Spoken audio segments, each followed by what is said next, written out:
Ini dia fams, nasi mandi. Kuliner asal Timur Tengah ini dikenalkan oleh warga keturunan Arab yang sudah lama tinggal di kota Palembang. Nasi mandi sebenarnya masakan yang populer di wilayah Jazirah Arab seperti Turki, Mesir, Yaman, dan Arab Saudi. Bahkan di beberapa negara Timur Tengah, nasi mandi dijadikan sebagai makanan pokok sehari-hari. Meski nasi mandi ini banyak ditemukan di restoran Mekah dan Madinah, kuliner ini ternyata berasal dari negara Yaman, tepatnya dari kota Hadramut. Sebelum daging dimasak, kita oles sama minyak samin, fams. Minyak samin atau bahasa Arab disebut ghee ini adalah mentega dari lemak hewan, baik dari sapi, kerbau, kambing, dan unta yang dimurnikan. Minyak samin juga tersebar di India, Afrika Utara, dan Afrika Timur. Oh iya, nama mandi berasal dari bahasa Arab yang artinya menetes. Maksud menetes di sini, bumbu dan minyak samin yang dioles di atas daging kambing atau ayam bisa menetes sampai ke bagian bawah nasi.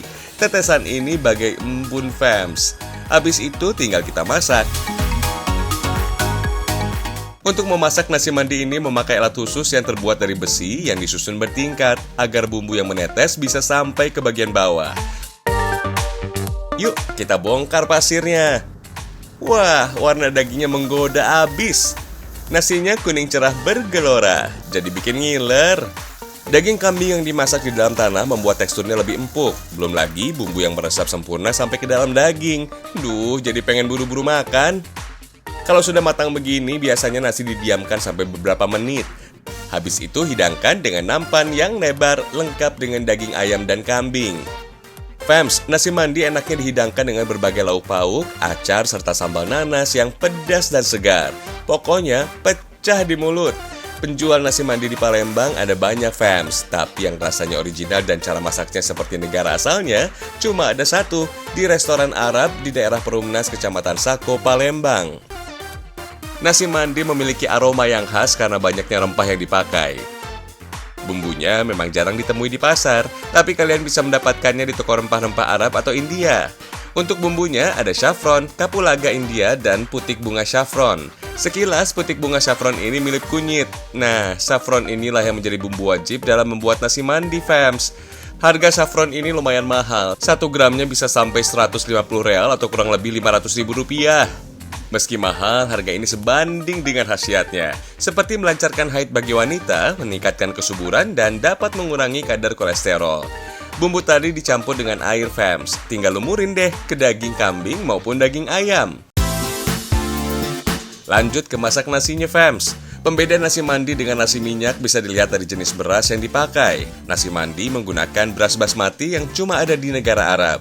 Beras ini beda loh, fams. Kalian bisa lihat dari tekstur beras yang lebih padat dan agak memanjang. Kalau beras dari Indonesia, lebih pendek, besar, dan putih. Gurihnya nasi mandi bukan karena ada tambahan santan. Rasa gurih nasi mandi disebabkan adanya tambahan susu cair, fams. Disusul kapulaga India, cengkeh, gula, garam, saffron bubuk, campuran rempah Arab, dan saffron kering. Terakhir, masukkan air secukupnya. Karena beras basmati mudah matang, airnya jangan terlalu banyak. Kalau sudah, tinggal diaduk sampai warna air menjadi kuning. Habis itu, tinggal dimasak deh.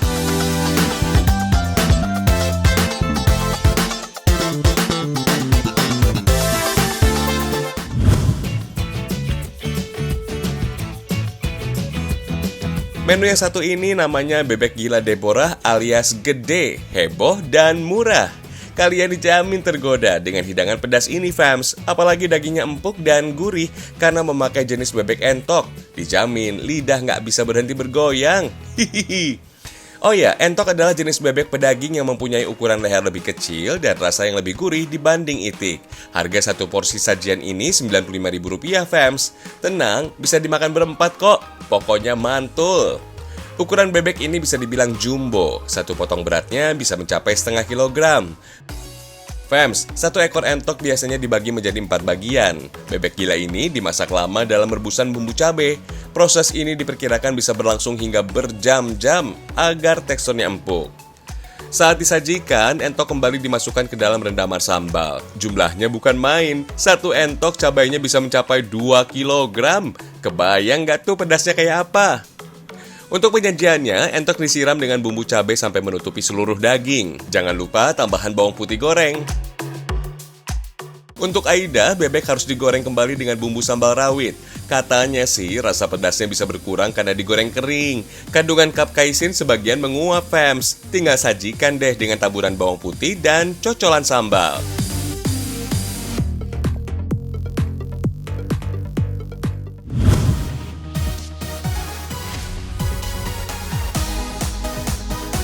Siapa sih yang gak tahu dengan camilan kriuk-kriuk ini? Biasanya emping digunakan sebagai campuran hidangan khas Indonesia. Meski rasanya pahit, banyak orang yang doyan sama emping. Fams, sentra pengolahan emping ada di daerah Limpung, Batang, Jawa Tengah. Biasa disebut dengan Kampung Emping. Ukuran emping di sini sangat beragam, dari yang kecil sampai jumbo.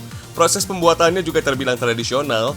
Biji melinjo atau biji tangkil yang sudah dikupas disangrai dengan pasir hitam. Pasir hitam berfungsi untuk menghantarkan panas, sehingga biji melinjo bisa matang secara rata dan sempurna. Proses sangrai ini juga nggak terlalu lama kok, kurang lebih 10 menit saja. Kalau kelamaan, rasa emping bisa jadi pahit dan gak enak dikonsumsi. Oh iya, pasir hitam untuk sangrai melinjo ini hanya boleh dipanaskan 2 kali saja. Kalau tidak diganti, bau gosong dari pembakaran dapat mempengaruhi rasa biji melinjo, fams. Sedangkan kayu bakar yang digunakan juga nggak boleh sembarangan. Kayu kopi dipercaya bisa menambah aroma pada emping. Selain itu, kayu kopi juga memiliki tekstur yang padat. Jadi, api pembakarannya bisa lebih tahan lama. Setelah disangrai, biji melinjo akan digeprek.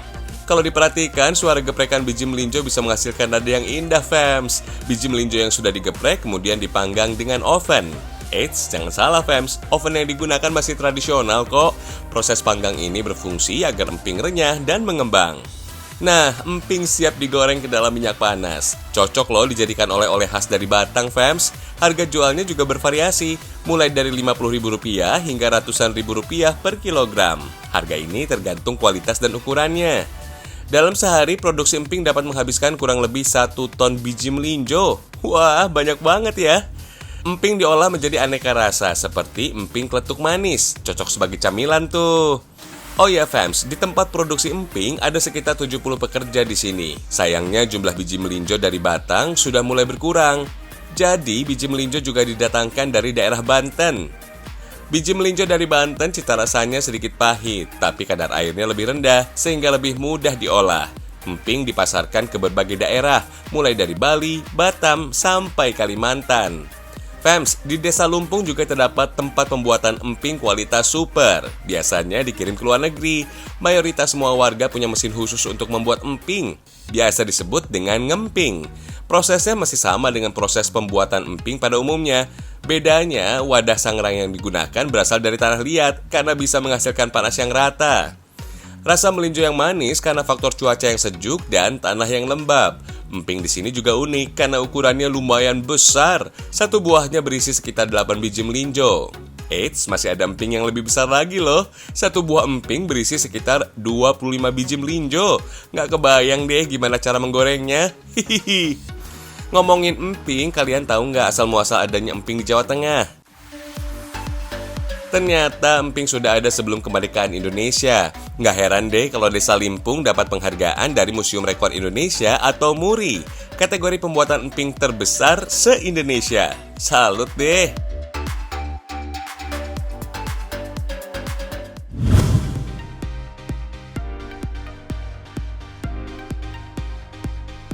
Wah, ada salju di Pati. Bukan salju deh, tapi kapuk alias randu. Hihihi, memang khayalan tak selamanya jadi kenyataan ya. Hihihi. Jadi gini, fams, proses pembuatan kasur dari kapuk. Sebelum mulai diolah, randu harus dipisahkan dari kulitnya dulu. Kupas kulit randu terlebih dahulu, kemudian keluarkan serat kapuknya. Caranya gampang kok, tinggal belah dan kerok dengan pisau. Nah, serat kapuk sudah bisa terpisah dengan sendirinya. Fams, randu atau buah kapuk yang memenuhi syarat untuk diolah harus yang baik alias sudah kering. Ciri-cirinya, kulit randu atau kapuk berwarna kecoklatan dan sedikit keriput. Untuk randu yang sudah kering di pohon, biasanya sih seratnya sudah mulai menyembul keluar dari kulitnya. Di sini ribuan buah randu bisa dikupas tiap hari, fams.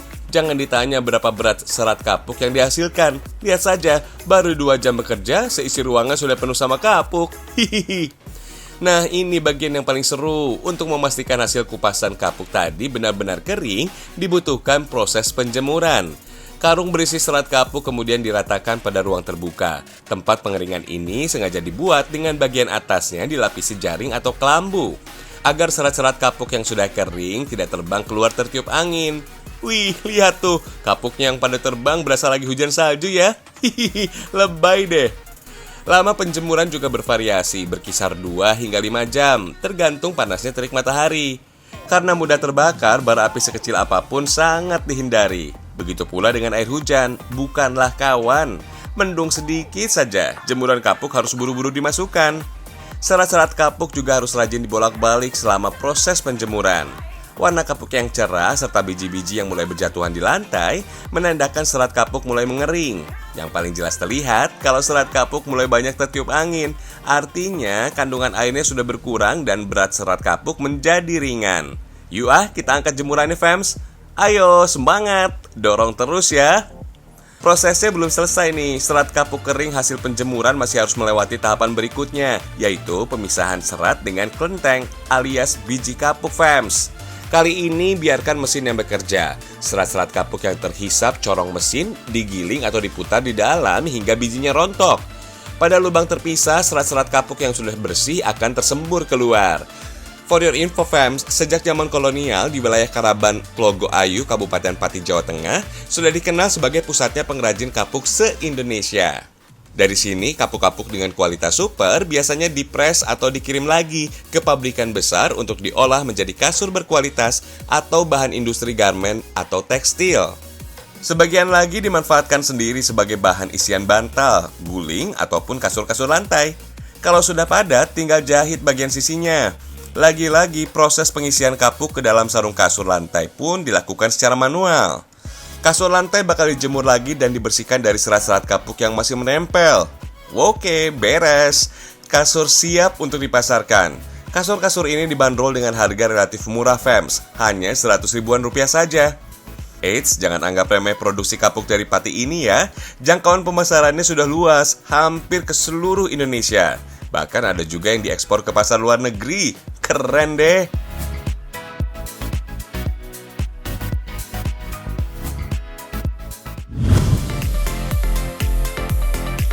Jemur kasur secara serentak ini biasa dilakukan ketika digelar tradisi mepe kasur. Ritual yang rutin digelar setiap tahun ini biasa dilakukan oleh warga suku Osing di Desa Kemiren, Gelagah, Banyuwangi, Jawa Timur.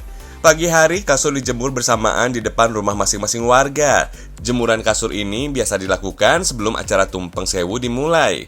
Menurut keyakinan warga Osing, kasur adalah benda yang paling dekat dengan manusia dan bisa menjadi sumber penyakit. Jadi kasur harus rutin dibersihkan dan dijemur fams. Bukan cuma dari kotoran saja, kegiatan ini juga dilakukan untuk menghilangkan hal-hal negatif. Makanya ritual ini dikenal sebagai acara bersih desa. Kalau diperhatikan, kasur milik warga suku Osing ini menjadi bentuk dan warna yang seragam, yaitu hitam dengan pinggiran merah. Uniknya lagi, kasur ini bahkan juga diwariskan kepada anggota keluarga lainnya. Warna hitam pada kasur bermakna kelanggengan, sedangkan merah menjadi simbol kerja keras. Maksudnya, kaum lelaki harus bekerja keras agar kebutuhan rumah tangga terpenuhi, serta hubungan suami istri tetap langgeng dan harmonis. Kalau di sini kalau punya anak perempuan menikah, itu pasti dikasih kasur merah hitam. Karena kasur merah hitam itu sebagai sosok seorang ibu. Ritual mepe kasur juga ada aturannya fams. Kasur hanya boleh dijemur saat matahari terbit menjelang sore. Tepatnya pukul 7 pagi sampai 2 siang. Kalau terlambat memasukkan ke dalam rumah, dipercaya kebersihan kasur kembali hilang. Selain itu, ritual mepe kasur diyakini bisa menolak bala dan menjaga keharmonisan keluarga. Percaya nggak percaya ya? Sekarang kita intip pembuatan kasur khas Kemiren. Buat pola dan ukuran sesuai permintaan. Oh iya, kain yang cocok digunakan untuk kasur ini adalah jenis katun. Soalnya nyaman dan tidak panas ketika digunakan. Salah satu pengrajin kasur ini adalah Ma Atik. Ia sudah membuat kasur sejak remaja fams. Lanjut, jahit pinggiran kasur. Proses penjahitan dilakukan secara manual. Tumpuk 3 pola kain yang sudah dipotong, lalu jahit secara menyilang. Nah, kasur yang dihasilkan bisa menjadi 3 gembil atau 3 tumpuk. Ketebalan kasur bisa bermacam-macam, mulai dari 3 sampai 7 gembil. Makin banyak jumlah gembil, maka semakin mahal juga harganya. Ketebalan kasur juga bisa menjadi penanda kemakmuran pemiliknya, fams. Kemudian jahit sampai ke bagian ujung kain. Baru deh ikat simpul benang agar tidak mudah lepas. Nah, bulatan inilah yang menjadi tempat tumpukan kapuk. Lakukan secara berulang ya, kemudian jahit pinggir kasurnya. Agar lebih kuat, sebaiknya gunakan 2 lembar benang sekaligus. Perhatikan juga panjang pola agar hasil jahitan lebih rapi. Tinggal isi kain dengan kapuk, fams. Pastikan tidak ada biji yang tertinggal karena bisa membuat kasur lebih berat.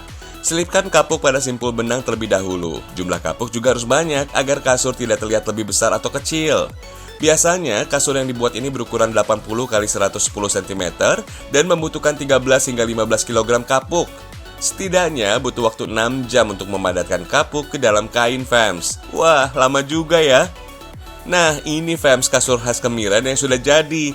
Bersihkan sisa kapuk yang menempel dengan lap basah ya. Beres! Kasur kemiren ini masih menjadi pilihan masyarakat suku Osing karena lebih dingin ketika digunakan. Kualitas kapuk yang baik juga membuat kasur lebih tahan lama.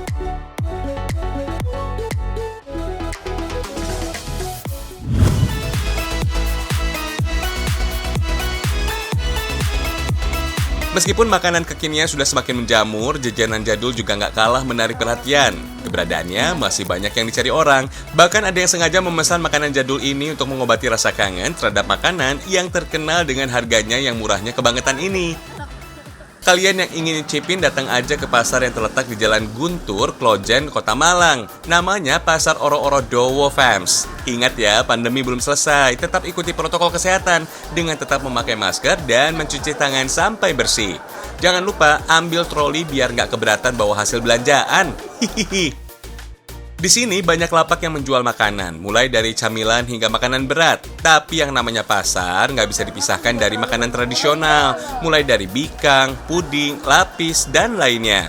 Harga yang ditawarkan juga beragam, fams. Tapi jangan kalap ya karena tergoda dengan harga makanan yang ramah di kantong. Kalau kalian mau main praktis, bisa beli makanan porsi yang lengkap dengan lauk pauk. Jadi kalian nggak perlu repot-repot masak, fams.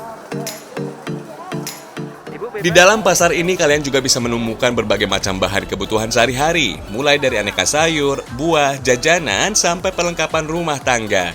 Di sini juga terpampang nama berisi identitas penjual dan makanan yang tersedia di kios masing-masing, fams. Jadi bisa mempermudah pengunjung saat berbelanja. For your info nih, pada tahun 2015 pasar ini sudah disulap hingga menyandang pasar modern di Kota Malang. Lapak pedagang diatur lebih baik dan kebersihannya jadi faktor utama, fams. Awalnya pasar ini sudah ada sejak tahun 1932 pada zaman kolonial Belanda. Saat itu, bangunan pasar ini dipakai sebagai tempat tahanan Belanda.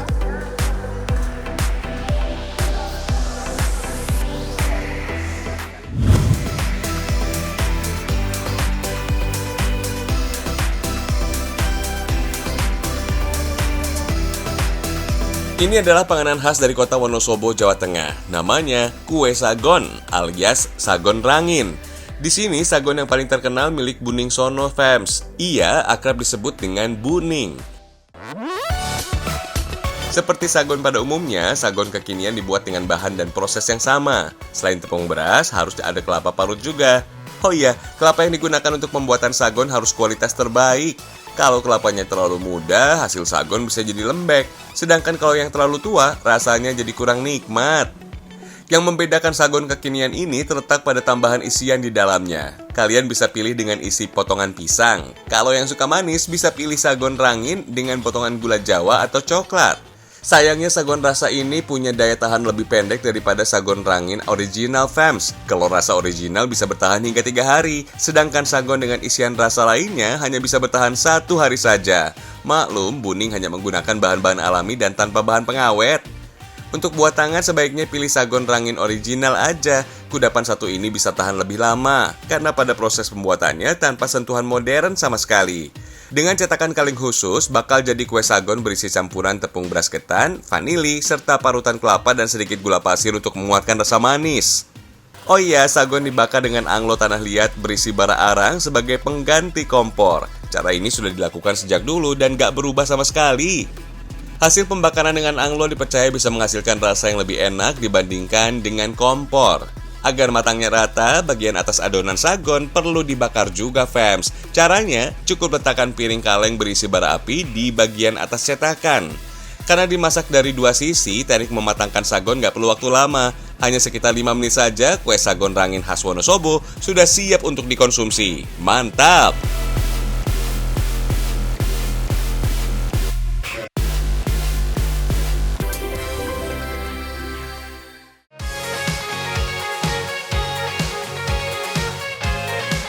Gimana, seru ya tayangan kita hari ini? Ada kuliner unik, menarik, dan enak. Nggak ketinggalan ada tradisi yang terus dilestarikan. Jadi bisa menambah wawasan fams. Sampai jumpa besok ya.